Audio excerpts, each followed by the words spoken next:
Hi everyone, Teresa Aker here from Success Diaries with Teresa Aker. It's my privilege today to introduce you to AJ Parr. How you doing, AJ? Fine, Teresa. How are you? I'm so glad you're here today. You are going to talk about something that's exciting, and I've had people on here that talk about spirituality and so forth, and you're going to talk to us about near-death experiences. I can't wait. Yes, near-death experiences. It was a term coined 50 years ago by Dr. Raymond Moody. So it's Oh, relatively new, the term. However, it is a phenomena that has been registered throughout history. The first case was mentioned by Plato around ooh. 2,500 years ago. When you talk about near-death experiences, these are people who've actually died and they see things, or are they people who, in their dream state? What is this about? Originally, it was thought that it was a phenomena that only occurred to people who actually died. However, this evolved in the beginning in the late 1970s and early 1980s. People began to study mostly people who had cardiac arrest, Okay. and when they were resuscitated, they came back telling these stories. I went through a tunnel. I saw a light. I met with my deceased relatives. I met an angel or a spiritual guide. I was told to return, or I was given a choice.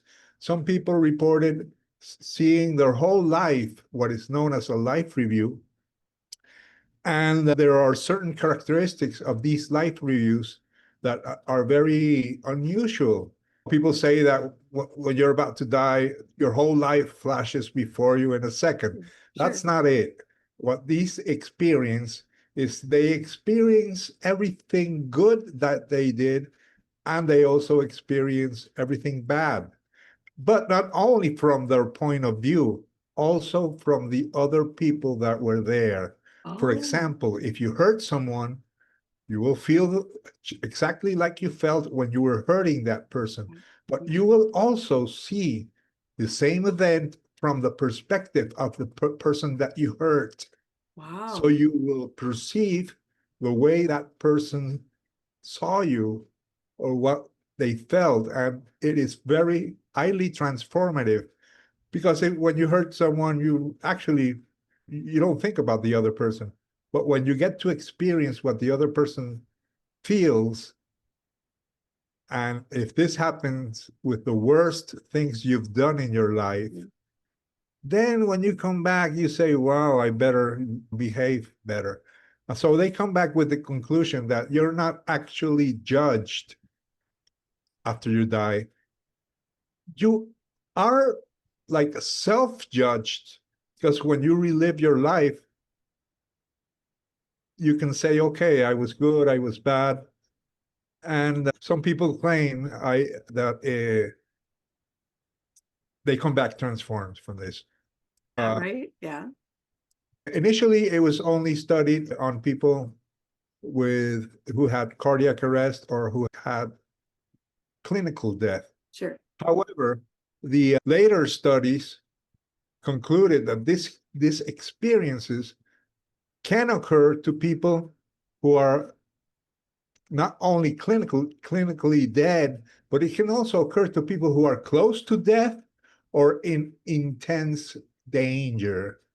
And according to Bruce Grayson, who is one of the leading researchers, he said that while life threatening situations are reliable triggers for NDE, comparable mystical experiences can occur in a wide variety of other circumstances.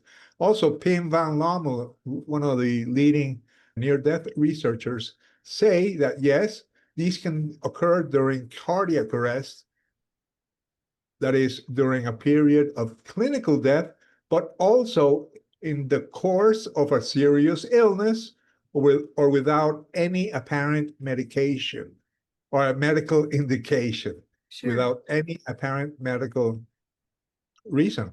So I I have interviewed over 100 near-death experiencers, and some of these cases are from people who did not die, for example, or they almost drowned, or like Evan Alexander, who I have interviewed. I He remember. did not actually die. Dr. Evan Alexander is a famous neurosurgeon, and he had an amazing near-death experience, but he was never declared clinically dead, although his experience took place in a hospital. He was many days in coma, though. And similarly, I have found people who were undergoing surgery and they simply left their body. Another common characteristic is that these people, sometimes when they're having surgery or in other circumstances, they simply leave the body and they watch everything from above. Oh, that's interesting. Interestingly enough, they perceive events that other people would expect them not to. For example, they can be clinically dead and they're trying to revive them. And at the same time, a relative can be in the waiting room talking to someone else who just arrived. And when that person is revived and come back, they said, "Hey, when you were in the waiting room, this guy showed up." And it's correct. Fascinating. Other details, a doctor drops something, drops a pen, and then the person looking from above sees that the pen rolls over and under a table, whatever. And then when they come back, they say, "Hey, yeah, you dropped the pen and it fell under the table." For example, That's there are many cases, these are called verified near-death experiences. That's incredible. And we certainly have heard all of this. In fact, there's been movies made of these sort of things, right? So, AJ, that would tell me that anyone who believed there was something more to our spirituality, something more to the tangible material world, that there Yes, is that after spirit, if you will, that kind of has a life of its own, if you will. So when we dream, when we're in a dream state, or as you said, if you're in perhaps surgery or in, as you said, a coma, some people go into comas and some people actually die. They do, in fact, die and come right. back. So we've heard many stories of this. So there has to be something huge to it, AJ. Yes, there is. Absolutely. And you've interviewed all of these people, so you absolutely have become an expert on that. Now, we talked a little bit before, you have your own journey down this experience. Can you share with Yes. us that? Well, yeah, 34 years ago, I used to suffer from asthma and I was later diagnosed with sleep apnea. And one night, I must have stopped breathing because when I woke up, all I did was gasp, gasp, gasp for air desperately. It was just like when you're in a swimming pool and you can't come out, or in the ocean. And when you finally reach the surface, you go, you gasp for air, but Right. intensely. So I all of a sudden I woke up gasping for air. And as soon as I gasped for air, I remembered this event that I will tell you now. I remembered that I woke up in the middle of the night. I couldn't see a thing. So I put my hands close to my face and I couldn't see them. So I knew I was in my room, but the fact that I could not see anything Yeah. disturbed me and I got scared. When you get scared, you feel something in the chest like a hollow feeling. Yeah. I was really scared. And why was I scared? Because I said to myself, this is so dark that there could be someone or something hidden in this darkness. Wow. And as soon as I thought that, I felt that it was true. And I was right because I heard a voice saying, "Surrender, all is one." As soon as I heard that voice, I simply relaxed. I could not do anything else, but I still felt the same emptiness in my chest. I said, "Wait, if I'm relaxing, why do I feel this?" You know, the same sensation that you have when you're scared, which is also the same sensation you feel when you're falling. Oh, It's like a gas sure. or okay. So that began to grow and grow. and grow larger than myself, larger than my house, larger than everything that surrounded me. And I simply appeared like in the middle of a star. I could see in all directions, and all I could see was light, pure light. It Wow. was crystalline and light golden. It was surrounding me. But when I looked up and down and to right to left at the same time, in the middle, there was only light and that empty feeling. It's like when you sigh. I don't know how to explain it. I cannot explain it. But I could see up and down and in all directions at the same time. And in the middle, my body was not there. I Right. was not there. I was that. I was the light. So I could focus in all directions and I could see that each ray seemed to extend infinitely because as soon as I put my attention to the center, I could see the center. As soon as I put my attention to the end of each ray of light, I focused my attention on each ray of light. I could see it extended infinitely. It had the same effect of the horizon. When you walk up to the horizon, let's say you see a church in the horizon, you walk up to the church and there's another horizon. Then you walk up to that horizon and then, the horizon always continues. So that's the same sensation. I could also focus, I could also see each ray of light. Each ray of light was surrounded by a small empty space. It was actually placed in occupying an empty space. And between one ray and the other ray, there was a little empty space. But I could feel that all over. I felt full of light, but also I felt empty because the empty space Okay. where the light was also my essence. So I was everything. I felt I was the whole universe. I felt that was everything that existed. And I was alone. Some people report seeing God or seeing whatever. I was everything. And I felt bliss. I also heard like a thundering sound. And I didn't think, I was unable to think. I was only able to experience what I was experiencing. Okay. So I simply existed, or I was presence itself. I was light. I was everything. I don't know how long I stayed there. I don't know if this occurred in a linear format. I don't know if first I looked into the middle and then I looked into each ray because it could have taken place at the same time. Sure. And also, it was obviously not a 3D dimension. The fact that I could see in all directions is impossible in a 3D dimension. Yeah. All of a sudden, I came back. I gasped for air desperately. So I think I could have stopped breathing and Okay. maybe had a brush with death, but I was not declared clinically dead. Right. And I cannot say I was dead. Maybe I did have a brief brush with death because I stopped breathing. But when I came back, as soon as I woke up from that experience, I realized I grabbed my head, I took a deep breath, I grabbed my head, and I had this sensation of being there at the same time. I'm like, it's like I was still there in that light, okay? And I grabbed my head and I said, wow, what just happened?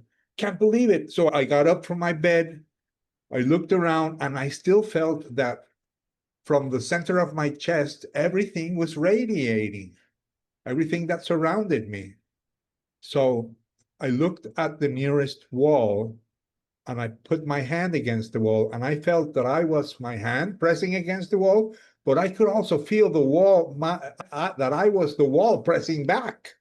So it was like a double consciousness. I felt that I was not only me, but everything that surrounded me. So this started to fade, the sensation started to fade. I went out of the house, I looked at the sky and then the sunrise, and I could feel that I was everything. So 2 nights later, this had decreased almost completely.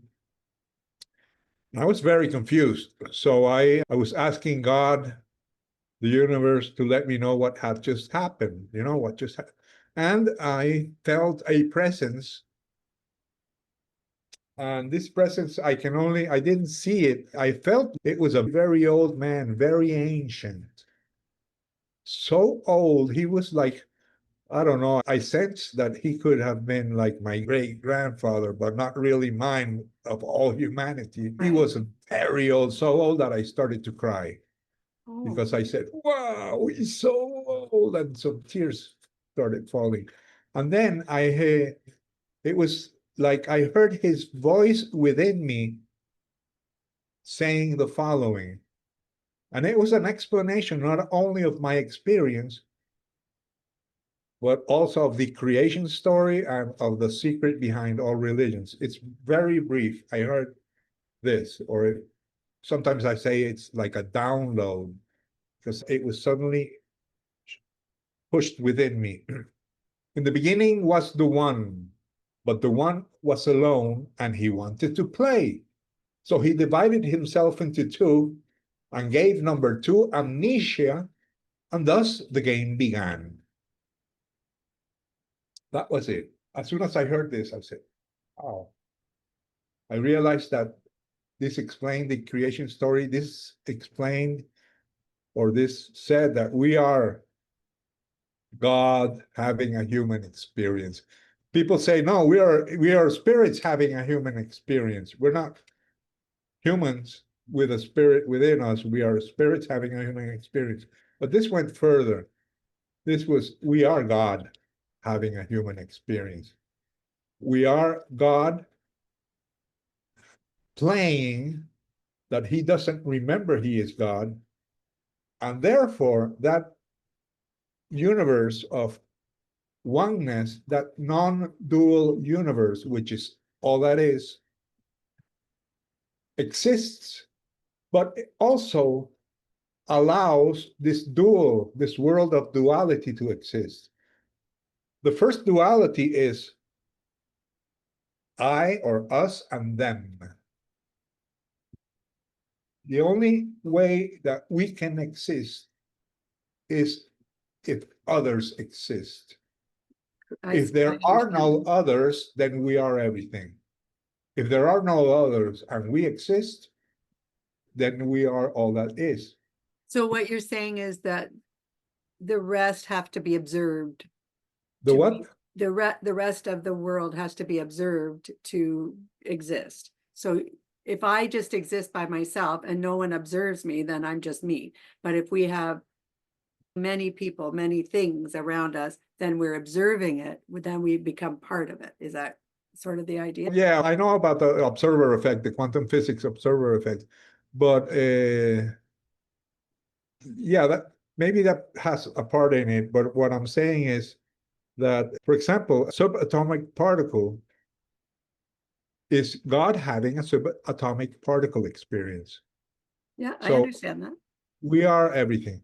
And regarding the observer effect, yes, I think that explains more or less the observer effect. However, when I was in that non-dual dimension, I could observe the light. I could observe certain different things. Sure. I So don't know. let me ask you this then, AJ, as you've certainly interviewed so many wonderful people that have been through this experience. What is the common thread that you see that, or message rather, that you might be able to bring back to us? So I guess we all have that thought of, oh my gosh, one day we know we're going to pass away. We know we're going to go to the other side. We probably don't want to think about it because some people are afraid of it. Some people aren't afraid. I know people have had near-death experiences. We've certainly read about them or seen them where they're not afraid because they get a glimpse as to what's going to happen. It's not as frightening as they thought it was. Or maybe they did get afraid. So I guess my thought is, in your words, out of all the people you've interviewed, what is the common message? Okay, there are a couple or maybe more common messages. One of them is that all is one. But the other common message is that death is not the end. Now, I like to establish a difference between a near death experience and a death experience. Agreed. Because a death experience is when you are actually declared clinically dead. Yeah. So what happens when once they leave their body, they may merge with the light. I have met people who have clinical deaths. They have gone through the black void, they call it. That's something I learned. At first, I didn't know what I had experienced. This was 34 years ago. But only 4 years ago, I met the first person who had a near death experience, and she died for 24 minutes in a Wow. hospital during surgery. And she told me, yeah, that black space where you were, that's called the void. And then when I told her I merged with the light, she said, yeah, me too. I was one with the light. And I said, but could you see up in all directions at the same time? And she said, yeah, that's what we call 360-degree vision. But her story went further because she was dead for 24 minutes. So Wow. she said that after she was in that light, she saw a figure in the distance, and she went there and she met a deceased friend, and she met these light beings. And a lot of people mention these beings of light. There even children who have had near-death experience. They mention these beings of light. And she was told, she was given like a message that death is not the end, and that she had to go back to deliver the message. Many people, let's say 30% of the people who I have interviewed, have gone to the other side and received this exact same message. There is more to life than meets the eye. Death is not the end. And there are your family is waiting for you, your deceased relatives. I have interviewed people who have actually been with their family celebrating their return, like a party, and then someone telling them, look, it's not your time. You have to go back. Oh, wow. Other people have been given a choice. They're said, okay, you can stay with us, or you can go back. So that's interesting. That Several is. people, yeah, several people have been given that chance. And also, they have been told, look, for example, one of them, Dr. Norma Edwards, she saw her family across from a river. Okay. She was on the other side of the river. She saw her family, her deceased friends, relatives, and friends on the other side of the river. And then she wanted to reach them. So she started crossing the river.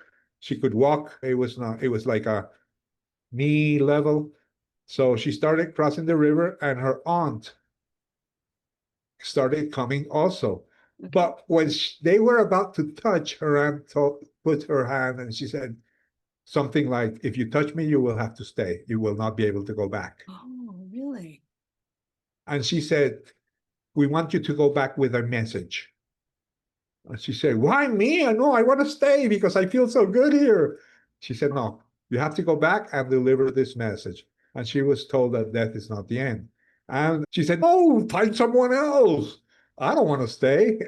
Said, no, that's your mission. You have to go back. You have not completed your mission. You have to go back and complete your mission. And she came back. She was clinically dead in London. And it's happened to many people. There was a case of a guy who was also clinically dead, and he was given a tour of a city in heaven. And he saw how people arrived, they were greeted by their deceased relatives, and they showed him different buildings, streets. People live there like in a city. There are many cities, maybe infinite numbers of cities or places where people go. And another characteristic is that everyone seems to perceive a different reality. For example, Christians, they might see Jesus and the angels. Muslims will probably see Muhammad or some of the prophets. Jews, most Jews don't see Jesus. However, I interviewed two Jews that saw Jesus. One of them, when he came back, he told his parents, "Look, I saw Jesus when I was dead." They said, "No, no, you couldn't have seen Jesus." And he said, "Jesus was a Jew." Yeah. Some people have been told, have asked God or Jesus, "What's the religion here in heaven?" And they have been told, "In heaven, there is no religion. There is only love."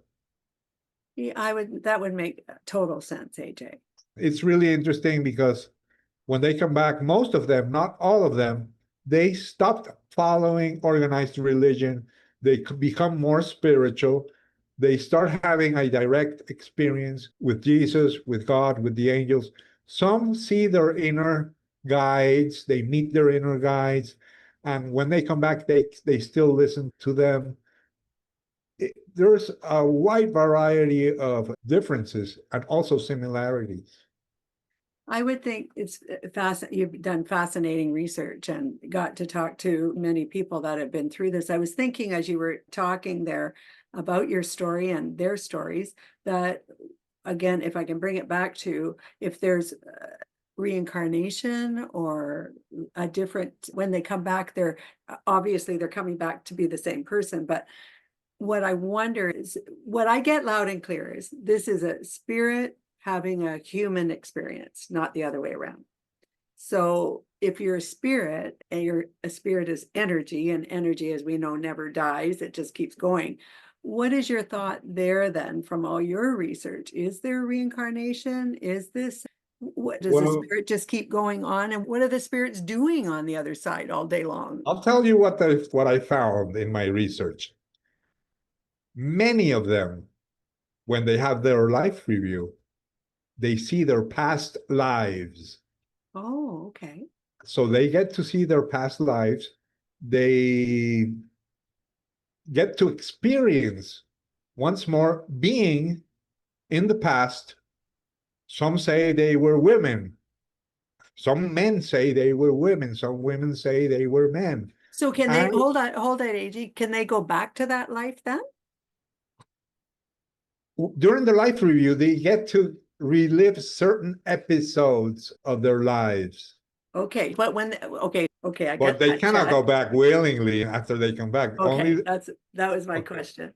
yeah, yeah, no. But they know. For example, this one guy I interviewed, he was 3 years old when he had his experience, Oh, and he was a kid, and he was told that, or he understood, he had a life review. He was only 3 years old, and he saw when he had his life review, he realized that he was not a kid. He felt that he was like an adult. I really don't know how this works because it's so hard to explain. But he told me during the interview that he had committed suicide in his oh, past life and had to reincarnate, and that he had this near death experience in order to remember that he had committed suicide, and like he would need to make amendments. He would need, in this life he could not do it again. He and that he was going to become a spiritual teacher. That's something that he vaguely remembered, but later on in life, he said he went through hypnotherapy and through dreams. All of a sudden, he got back that memory as an adult. And in when people have these experiences, like in my case, you say, was it a dream? Has anyone has had this? And it's really hard to understand what's happened. Some people spend like 10, 20, and even 30 years before they find out that there are other people with similar experiences okay. and that it has a name. And another common denominator is that most people, when they start sharing their experience with family members, they're told that they're crazy, it was just Yeah, imagination, right. that it was a dream, that it's not real. However, when you compare over 100 experiences like I have did and see that they have common denominators, the conclusion is that these are not dreams. Right. They are more or less similar lucid dream, perhaps, and dreams have been known throughout history to contain spiritual elements. For example, angels appear in dreams, deceased loved ones appear in dreams. So there is a connection between the dream world and the spiritual world. And I think the connection is the subconscious, what Carl Jung called the collective unconscious, is actually another dimension. And what we call the dream world. Yeah, some dreams, not all of them, but some dreams are superficial and they are pure imagination. But there are some meaningful dreams. Carl Jung called them mystical dreams, as well as the mystical visions. Some people have seen Mother Mary, or they have seen Jesus, or they have seen saints, or they have seen angels. Right. Those are known as mystical visions. And so mystical dreams and mystical visions also exist, and they are related to these type of phenomena, out-of-body experiences as well.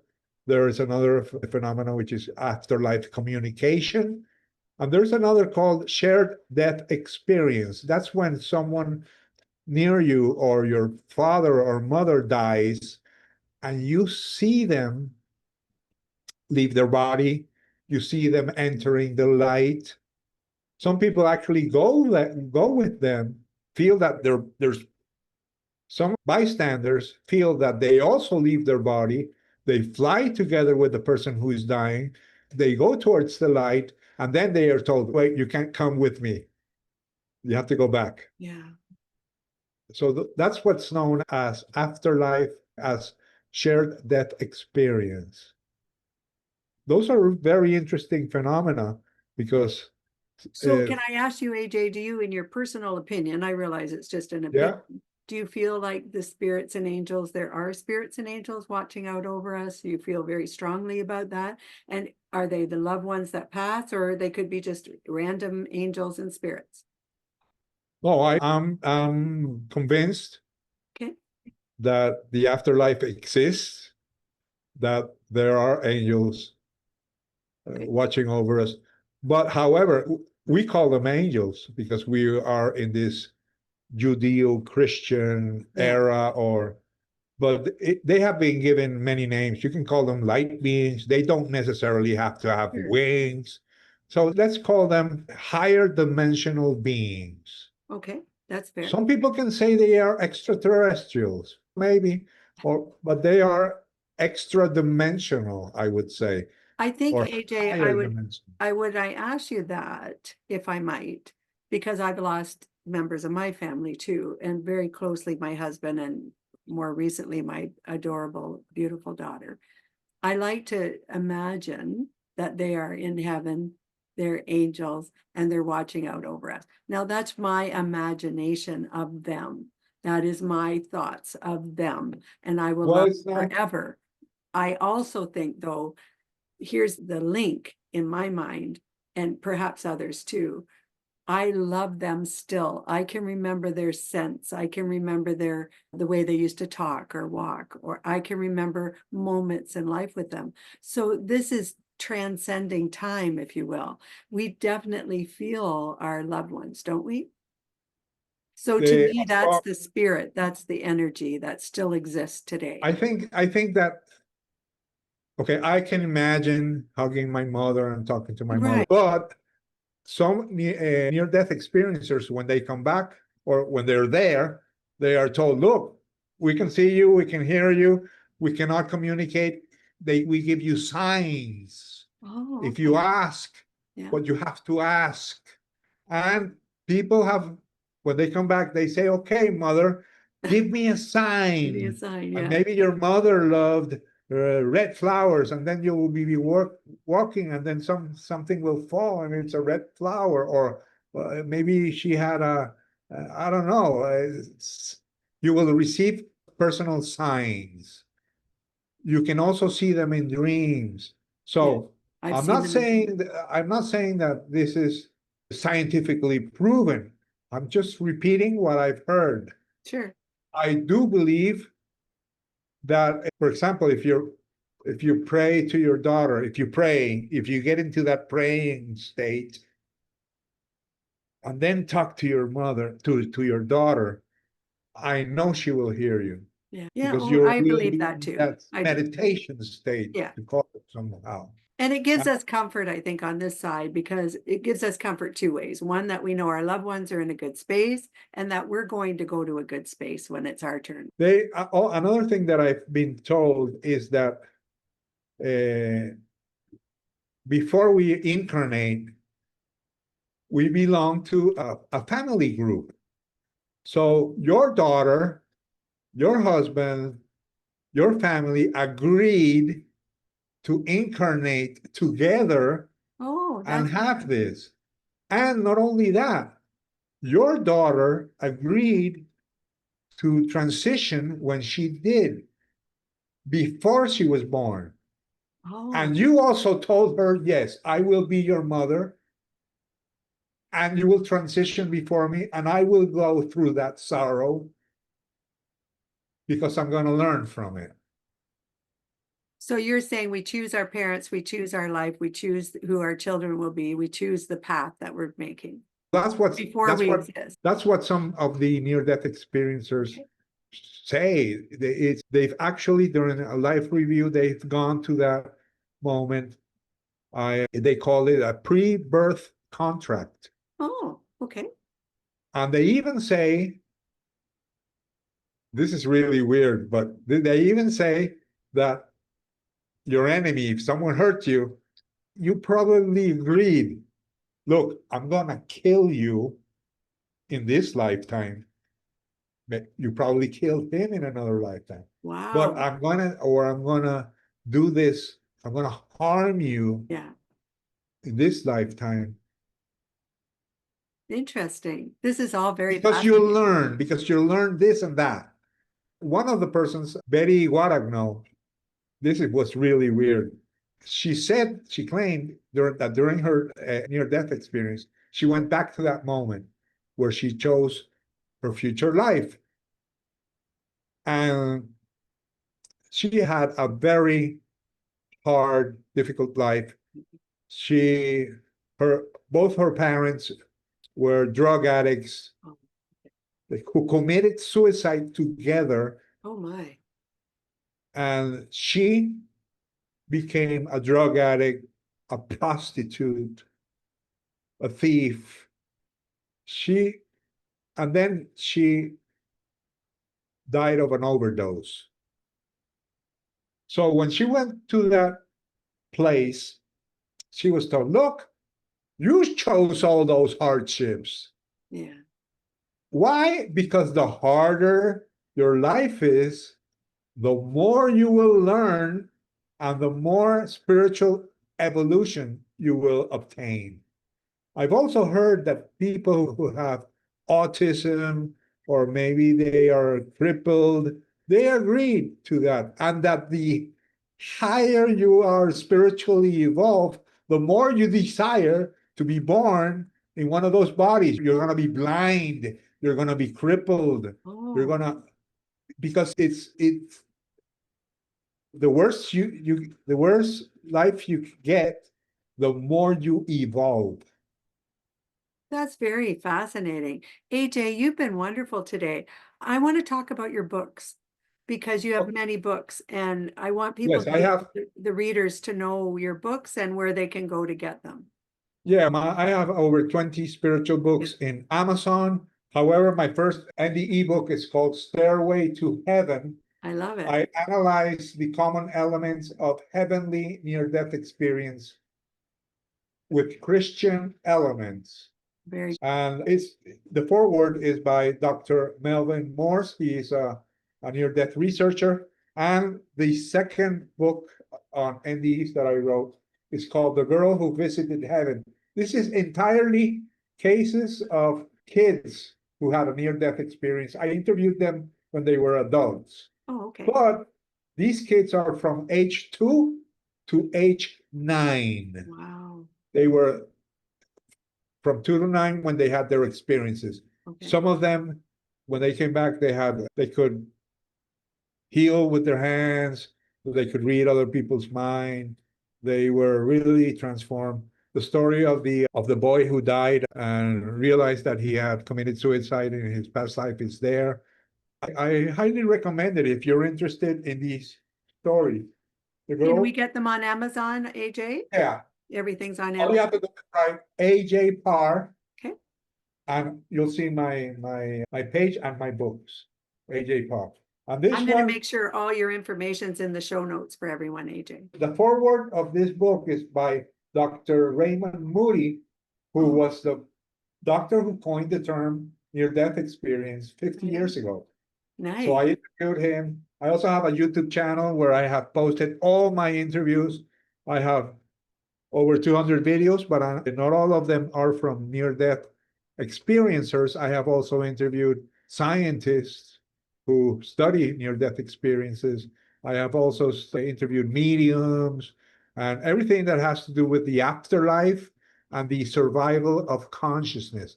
I've also interviewed people who are into quantum physics, spirituality, but most of my interviews are with near-death experiencers. What is your YouTube channel, AJ? AJ Parr, spiritual journalist, NDE podcast. If you write AJ Parr, it will show up. I'll make sure too that's here as well. AJ, you've been terrific today. Now, I wonder because we've been a long time and you have so much more to talk about. Would you come back for another episode, AJ, for me? Of course, as many as you want. Yeah, because this is fascinating to me. We have so many more questions and we have so much time on here, but I would like it truly if you would come back and perhaps our audience has some questions they'd like to ask too. So Yeah, be able to ask that. I'll try to, if you send me the link when you publish the video, I will try to answer the questions that Beautiful. may come up from the viewers. Beautiful. And Thanks. we could also do another podcast discussing some of these questions. I would like that. So thank you. You'll come back and do another episode then? Yes. AJ, thank you again. I really, truly appreciated your coming on today. Everyone, this is AJ Parr. I'm going to make sure all his information is here in the show notes. Do go over to Amazon and purchase those books. And stay tuned for our next episode because you may have some questions you'd like to ask AJ. This is Teresa Aker from Success Diaries with Teresa Aker. Do subscribe to my channel. I truly appreciate that. I hope you're all having a great day and I look forward to talking to you soon. Bye-bye now.